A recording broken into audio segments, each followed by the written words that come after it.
Então, o que é o treino aeróbio? Aquele treino de grandes grupos musculares, caminhada, esteira, bicicleta, cicloergômetro, step e assim por diante. E aí a gente tem os parâmetros de prescrição. Então a gente vai andar por esses parâmetros de prescrição nos nossos próximos slides, tá bom? Então vamos lá.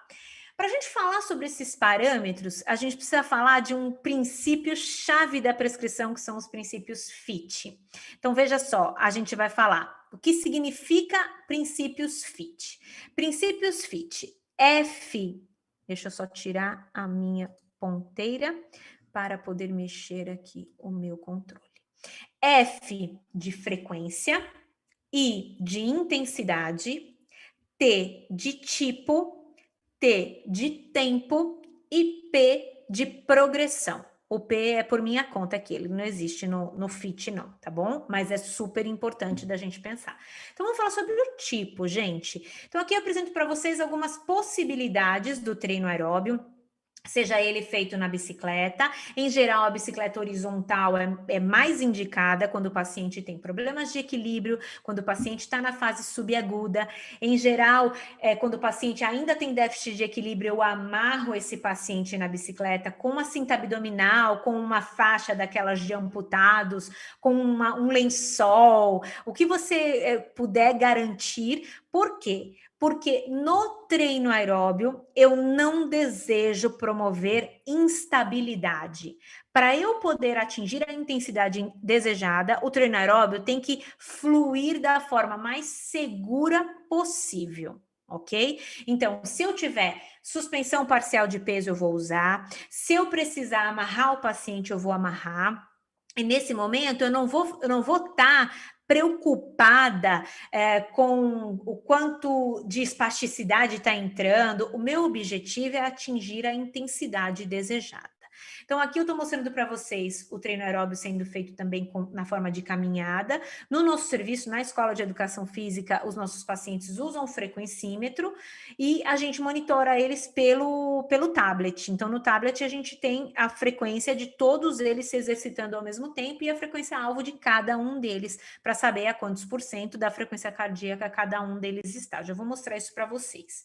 Então, esse slide mostra aqui um pouco o quanto, nesse momento, eu não estou preocupada com a espasticidade no membro superior dessa paciente, porque eu desejo que ela atinja a intensidade alvo. Se para ela atingir a intensidade alvo, ela vai precisar segurar na esteira, ela vai segurar. Se eu precisar estar atrás para dar segurança, eu vou estar. Se eu tiver suspensão de peso, eu vou colocar. Se eu precisar fazer um enfaixamento em 8 no pé, eu vou fazer. Por quê? Porque a prioridade agora é o estresse cardíaco que eu desejo gerar nessas pessoas, tá bom? Já já a gente fala sobre qualidade especificamente do movimento em si, tá? Então aqui a gente tem um exemplo do treino aeróbio sendo feito com o box adaptado. É uma estratégia que é bastante intensa, que aumenta a frequência cardíaca desses pacientes, uma possibilidade, a corda naval sendo feita aí, como uma boa estratégia para aumentar a intensidade cardíaca, os pacientes fazendo arremesso de medicine ball, por exemplo, em camas elásticas, né? Usando as camas elásticas aí para outro objetivo. Os pacientes fazendo dança, como uma estratégia também do treino aeróbio. Vocês podem ver aí várias opções, várias possibilidades de treino aeróbio. Vou abaixar um pouquinho o meu som aqui, porque vocês não precisam ver essa barulheira aí dos vídeos. Aí. E aí vocês pensam, olha, veja, meu objetivo aqui com eles na cama elástica não é treinar equilíbrio. Eu não tô nem aí para equilíbrio, eles estão segurando numa corda, eles estão estáveis e eu quero que eles saltem o máximo que eles puderem, porque o meu objetivo é gerar realmente uma intensidade apropriada dentro da intensidade alvo para cada um deles, né? Então, Paciente que pode saltar, salta. O paciente que não pode, agacha. Paciente que consegue fazer o step sem apoiar, faz sem apoiar. Se ele não conseguir, ele apoia. E aí, veja, essas grades são bastante apropriadas aí para garantir a segurança dos nossos pacientes. E aí a gente volta para o FIT para falar, gente, qual a frequência recomendada? De 3 a 5 vezes por semana. Significa, ou você vai atender essa pessoa de 3 a 5 vezes por semana, ou você vai instrumentalizá-la para, nos demais dias em que ela não está com você, ela ter um treino aeróbio para poder realizar. Vamos falar da intensidade. O mundo ideal, todos os meus pacientes eu desejo que façam um teste ergoespirométrico. Esse é o mundo ideal. Um teste ergoespirométrico, a gente faz aqui os testes na Escola de Educação Física dos pacientes que estão engajados nas pesquisas, e aí fica muito mais fácil da gente poder prescrever baseado no limiar anaeróbio e no ponto de compensação respiratória. Então, eu tendo o resultado desse exame, eu vou trabalhar entre os limiares. Então, eu trouxe até um exemplo aqui para vocês do resultado do exame, em que ele me traz que o limiar anaeróbio foi atingido aos 9 minutos e 30 segundos, e a frequência cardíaca foi 91. Então, 91 é o limiar anaeróbio, o ponto de compensação 101, também eu obtive essa informação aqui no exame. Então, a faixa de treinamento dessa pessoa vai ser de 91 a 101. Se eu não tiver o teste, né, ergoespirométrico e puder fazer só o ergométrico, ok? Então, a gente faz o ergométrico. E aí, a gente vai trabalhar, essa recomendação é da Billinger, de 50% a 80% da frequência cardíaca máxima ou de 40% a 70% da frequência cardíaca de reserva.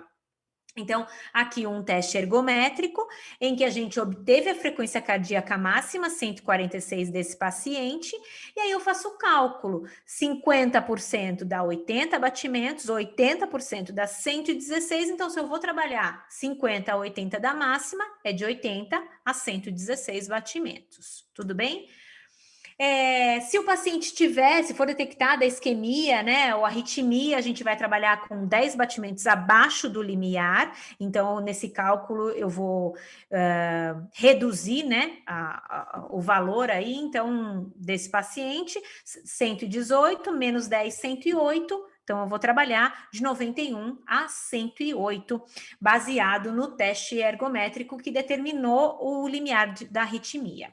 Como eu falei para vocês, a gente controla isso através do uso dos frequencímetros. Se você não tiver frequencímetro, você precisa fazer a palpação ou ensinar o seu paciente a fazer, se ele for fazer o aeróbio sozinho. É um investimento bacana os pacientes terem. Hoje em dia eles têm até o oxímetro, enfim, por causa do Covid, a coisa se também popularizou um pouco mais.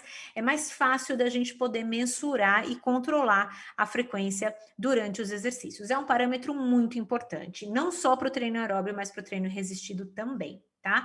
E aqui a gente observa os nossos pacientes ao mesmo tempo e veja a quantos por cento da frequência de cada um deles, né? Veja, eu tenho paciente a 84, a 73, mas eu tenho paciente a 42, né? Então a gente consegue saber quem não está conseguindo de fato atingir a intensidade. Hoje em dia a gente tem as M-Health Technologies, né? Tecnologias em saúde, móveis, Fitbit, Apple Watch e outros aí de outras marcas que também permitem com que a gente possa monitorar a frequência dos pacientes. E a gente faz isso também da forma caseira, anotando nas nossas planilhas, né? E computando isso e adicionando com o uso da percepção subjetiva de esforço, a escala de Borg. Então, a gente anota cada um dos nossos pacientes, qual é a frequência de repouso deles, qual é a frequência de esforço, quanto da Borg e qual a faixa de treinamento de cada um deles, né? E aí a gente vai modulando isso. Quem quiser aprender mais sobre isso, eu super recomendo fazer este curso do Aerobics. É uma força-tarefa canadense, é um curso gratuito, você faz todas as aulas, faz uma provinha, recebe certificado que fez o curso e vai aprender de fato a prescrever exercícios para pacientes com AVC. Eu dou essa tarefa para os meus alunos em disciplina e eles ganham 1 ponto na média se eles fazem o curso e entregam o certificado, de tanto que vale a pena mesmo, né? Então, eu super recomendo que vocês façam. Se eu não tiver teste ergométrico, ergospirométrico, essa é a vida real, sinto muito, Camila, não tem como. Então, a gente vai trabalhar usando a fórmula de Carvonen, de novo, da mesma forma, 50 a 80 da máxima, 40 a 70 da reserva, e aí a gente vai calcular a frequência cardíaca máxima, ter cuidado nesse cálculo de repouso, de fato, deixar o paciente deitado por 5 a 10 minutos para fazer a mensuração e trabalhar dentro do percentual aí. Então, se eu estou iniciando o trabalho, fase subaguda, 7º dia depois do AVC, 8º, né? Eu vou começar com 50% da máxima, ok? Ou 40% da de reserva. E vou ter que traçar essa progressão ao longo do tempo, ao longo das semanas, dos meses, para tentar chegar aos 80%. E a gente nem está falando aqui de treino de alta intensidade, eu estou falando de um treino moderada intensidade, tá? Para os pacientes aí que que usam beta-bloqueadores, para os pacientes, a gente também tem que tomar muito cuidado em usar essa fórmula, né? 220 menos a idade, ou mesmo a fórmula adaptada para idosos, né? 164 menos 0,7 vezes a idade, porque elas não são apropriadas para essa população. Então, usem a fórmula de Carvonen, que é a menos pior. Se você tiver condições de ter um teste ergospiro ou um teste ergométrico, esse é o padrão ouro aí para gente. Também posso e devo lançar mão do uso da percepção subjetiva de esforço. Então, a gente aqui, no nosso serviço, teve muita dificuldade de só usar os números, então a gente fez toda essa combinação de adaptações, inclusive um treinamento para usar a escala de Borg com os nossos pacientes, porque vários deles têm baixa escolaridade, alteração cognitiva e não entendem o que significa. Eles falam no início da sessão, no início da aula e no final da aula, que eles começam em 12 e terminam em 12.